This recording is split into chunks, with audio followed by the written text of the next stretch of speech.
When Ursula K. Le Guin received a survey from her alma mater as part of the hubbub around her class's 60th reunion, she dubbed it interesting and proceeded to approach the questions with a critical eye and a sardonic wit. Question 1C, if divorced, gives an interesting set of little boxes to check. Once, twice, 3 times, 4 or more times, currently remarried, currently living with a partner, none of the above. This last option is a poser. I'm trying to think how you could be divorced and still none of the above. When she was asked if she was living her secret desires, she wrote, Floored again. I finally didn't check yes, somewhat, or no, but wrote in, I have none. My desires are flagrant. My desires are flagrant. Our tendency to accept statements or questions on their face is called acquiescence bias. When we acquiesce to the way a question is framed or a statement is asserted, we accept its basis as a kind of truth. What Le Guin did when she challenged the premise of the survey question was avoiding acquiescence. For a moment, let's set aside that are you living your secret desires is a nonsensical thing to ask. I mean, if you're living them, your desires are, by definition, not secret. Many people would accept the question's premise and subconsciously substitute words like deepest or strongest for secret. And in doing so, there's a subtle reinforcement that strong or deep desire ought to be something we keep to ourselves. My desires are flagrant confronts that assumption. It resists the implication that desire is something to hide or temper. Le Guin continues her appraisal of the survey by addressing question 18. It was question 18 that really got me down. In your spare time, what do you do? Check all that apply. And the list begins, golf. 7th in the list of 27 occupations, after racket sports, but before shopping, TV, and bridge, comes creative activities, paint, write, photograph, etc. Here I stopped reading and sat and thought for quite a while. The key words are spare time. What do they mean? Now this gives Le Guin pause. Her work has been a creative activity. I am not exactly retired because I never had a job to retire from. I still work, though not as hard as I did. I have always been and am proud to consider myself a working woman. But to the questioners of Harvard, my life work has been a creative activity, a hobby, something you do to fill up spare time. Perhaps if they knew I'd made a living out of it, they'd move it to a more respectable category. But I rather doubt it. She was one of the most prolific, respected, and decorated science fiction and fantasy writers of the 20th century and beyond. How do you measure spare time and determine how you spend it when your paid work is other people's hobby?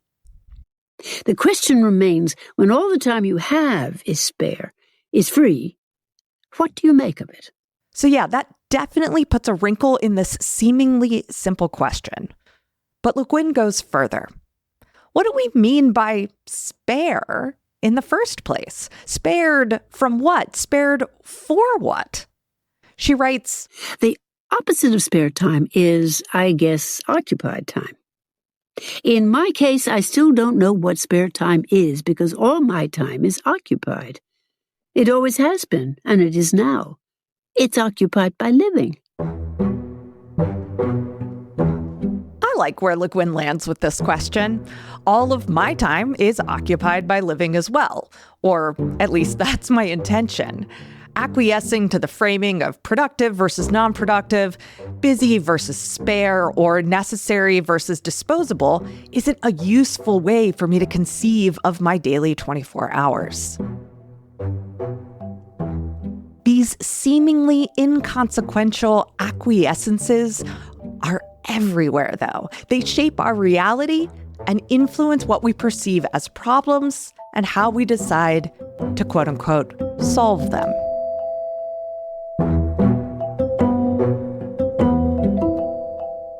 I'm Tara McMullen, and this is What Works, the show about rethinking work, business, and leadership for the 21st century economy.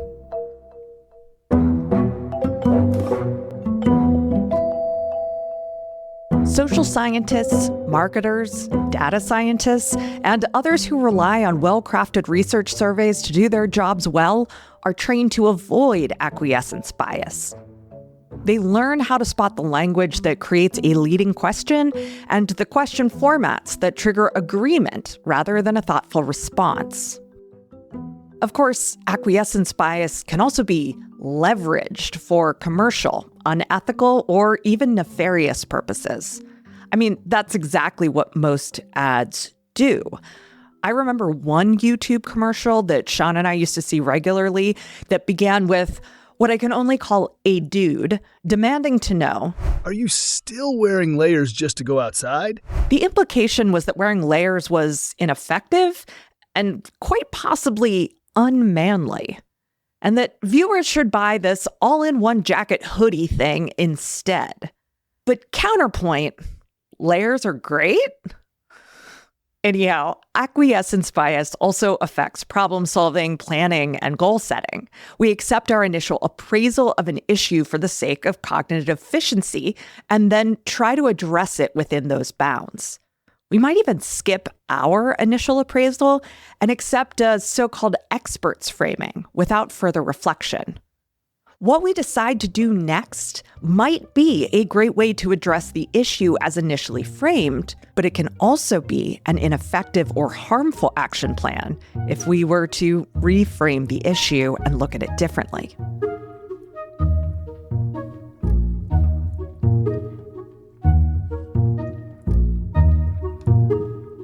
For example, over the last couple of years, I've fielded a lot of questions about starting a Substack.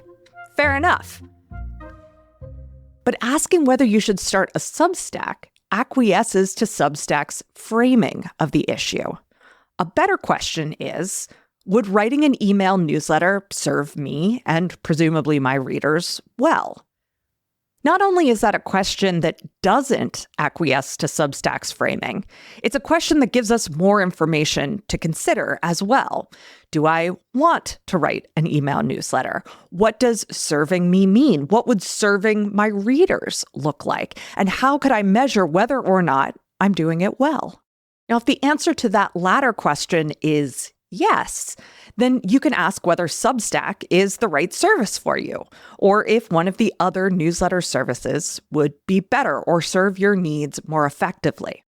In a recent post, Anil Dash argued against calling your newsletter a Substack, writing, quote, "Email's been here for years, but the reason Substack wants you to call your creative work by their brand name is because they control your audience and distribution, and they want to own your content and voice too.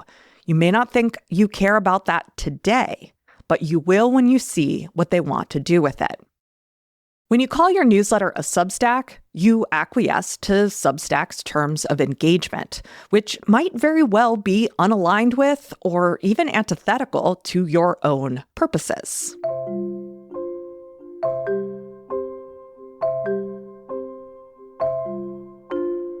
Avoiding acquiescence bias requires curiosity and an almost pedantic attention to how we use language to describe problems or needs.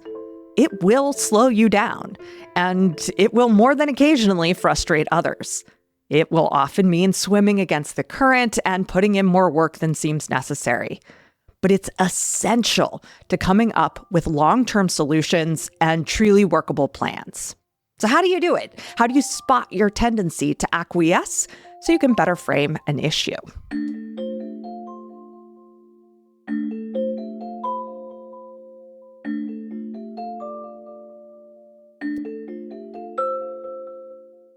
my first stop is my favorite coaching question.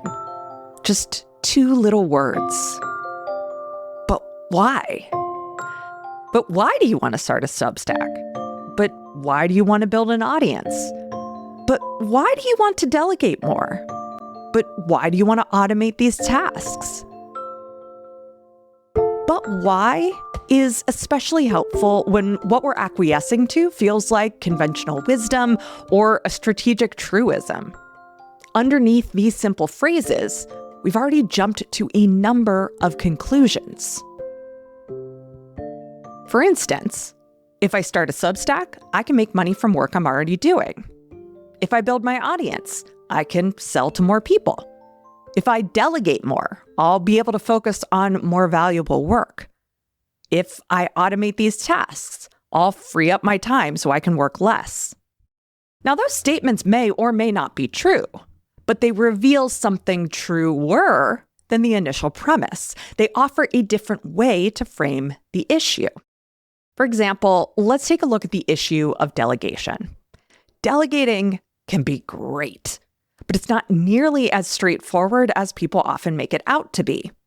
Typically, the more you delegate, the more you have to manage, either the tasks themselves or the people doing them. We tend to assume that delegating a task means it's out of our hands. We get all that time back. But delegating, even to the most independent and competent person, leaves some residue on your workday. Questions, quality checks, project management. Now, that residue isn't a reason not to delegate, but it is a reason to ask more questions. Is the task you want to delegate even necessary? Is there a substitution for that task that alleviates the same issue? Could you find a more efficient way to include that task in your workflow? When we ask, but why, in response to our original framing, we get critical information for rethinking the issue from the ground up.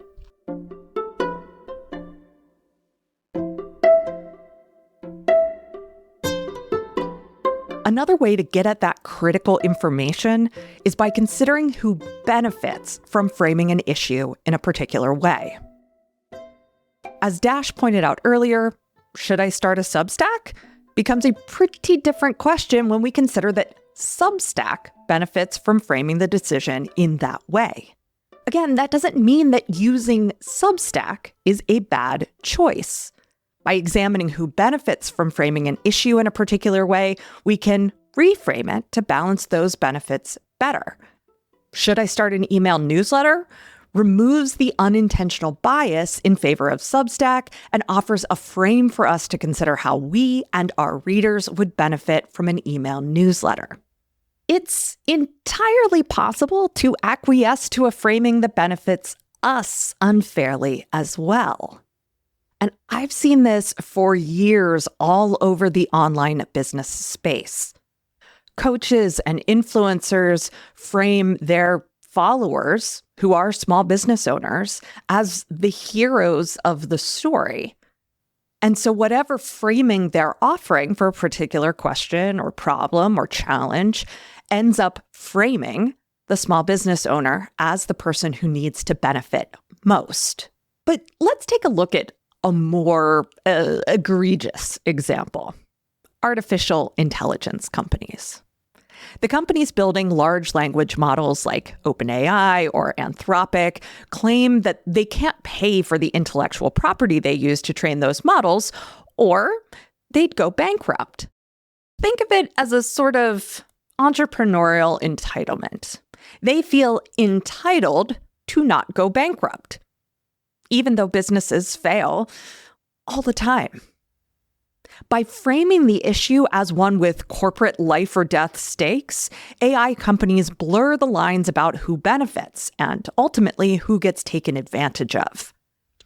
Businesses, though, are not entitled to profit. They're not entitled to success, but they want us to acquiesce to their terms because it benefits them. When we ask who benefits from the way an issue is framed, we can tease out the various stakeholders and reframe the problem based on what we learn.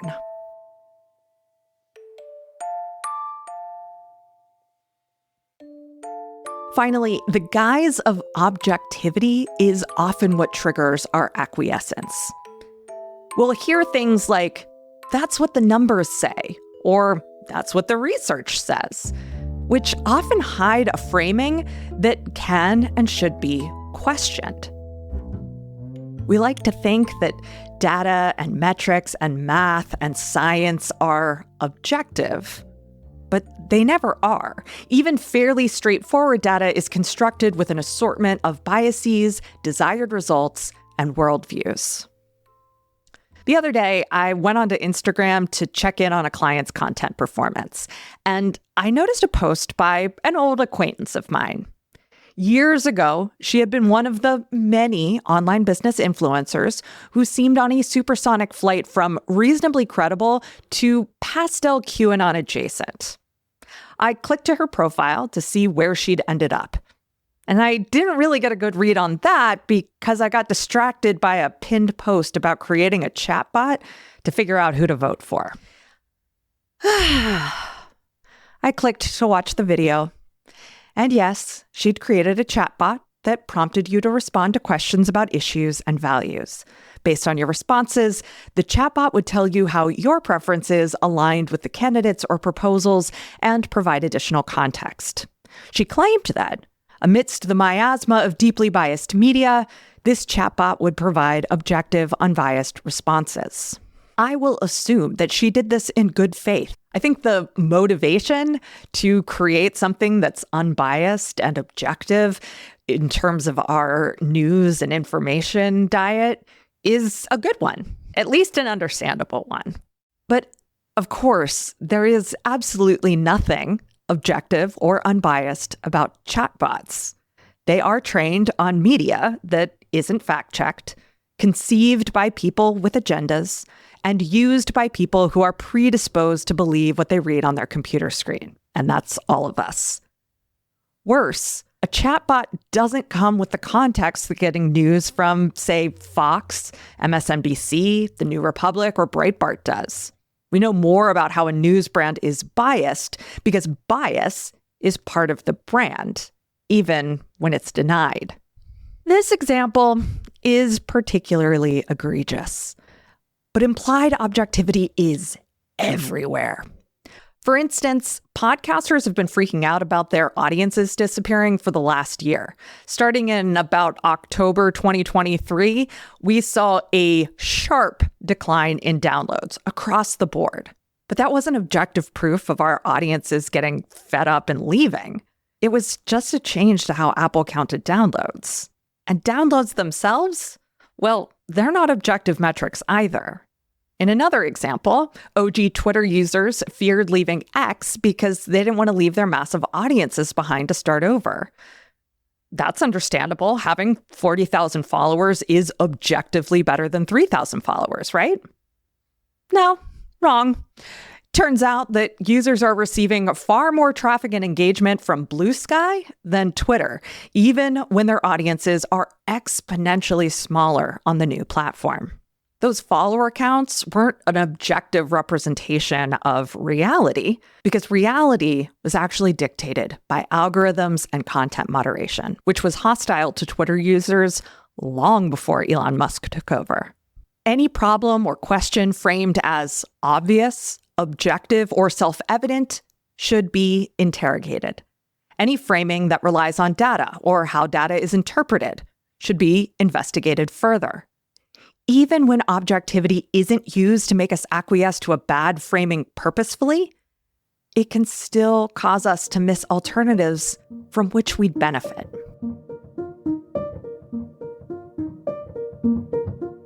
So today, I say, go forth and reframe.